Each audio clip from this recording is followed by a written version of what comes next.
It is often asked that if there is a God, why does he let natural disasters like the tsunami happen, or is this divine punishment? One may further ask, why does God allow suffering? The fact is that God has made natural laws which affect this world. For instance, cause and effect, action and reaction. The majority of suffering is due to the reaction to some action, but God can intervene and prevent the effect, the reaction. But as suffering is also a sort of trial for testing mankind on how they react.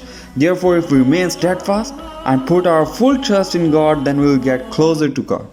On the other hand, if we curse and blame God for our loss, then we have lost this trial and moved further away from God. So if God took away suffering, then He would take away our ability to develop and grow. In this way, some natural disasters must happen and God will not prevent them. Natural disasters have been occurring throughout the passage of time. The result of these natural disasters can cause some benefit or some harm.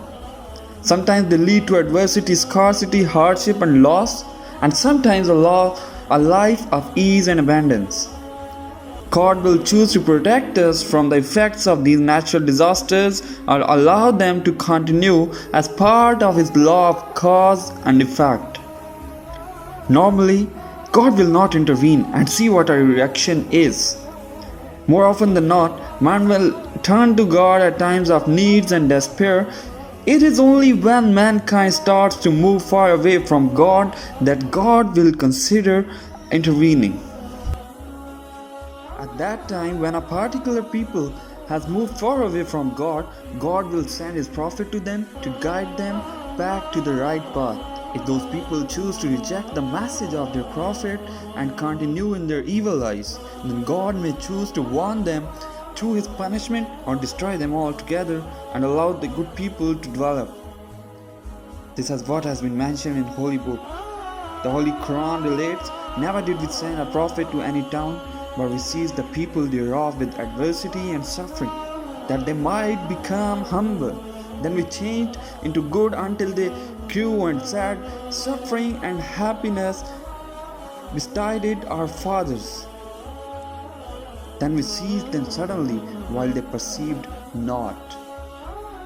We read in the Holy Book how God sent prophets to mankind to teach them about God and the importance of following God's way.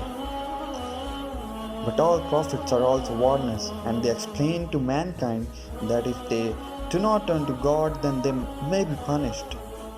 The punishment of Allah is usually some form of natural disasters. The Holy Quran relates about Noah and the flood. The people of Noah rejected the truth before them.